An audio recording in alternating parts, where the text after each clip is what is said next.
సోనియా గాంధీ మరియు రాహుల్ గాంధీ, మా అధినేత రాహుల్ గాంధీ గారి ఆదేశాల మేరకు షర్మిలా గాంధీ నాకు పీఠం ఇవ్వడం జరిగింది.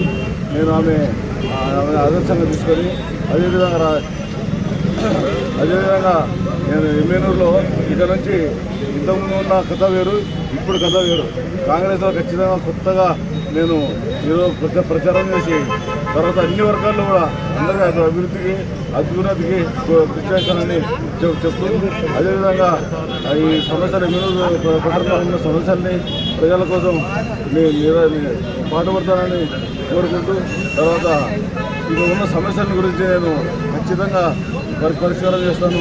నాకు ముఖ్యంగా ఎమ్మెల్యే పట్టణంలోని ప్రజలు తోడుండాలి, ప్రజలు ఓటేయాలి. మా కాంగ్రెస్ హస్తం గుర్తుకు ఓటేసి మీరు నన్ను గెలిపిస్తారని ఆశిస్తూ ఈరోజు నామినేషన్ దాఖలు చేయడం జరిగింది.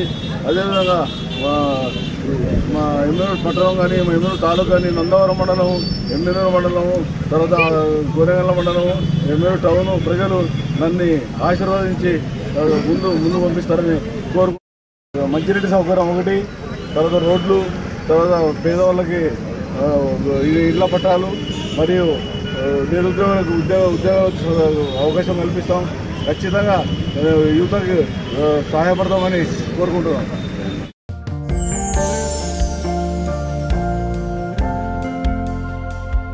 లవ్ ఈ అందమైన 4 అక్షరాల బారిన పడని మనిషి ఉండరు, మనసు ఉండదు.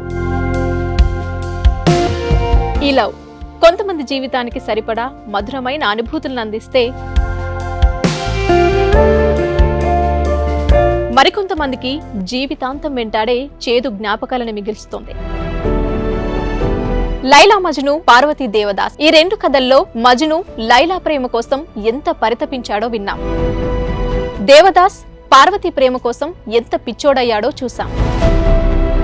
కానీ లైలా మజ్ను ప్రేమ కోసం ఎంత ఆరాటపడిందో మనం ఆలోచించలేదు.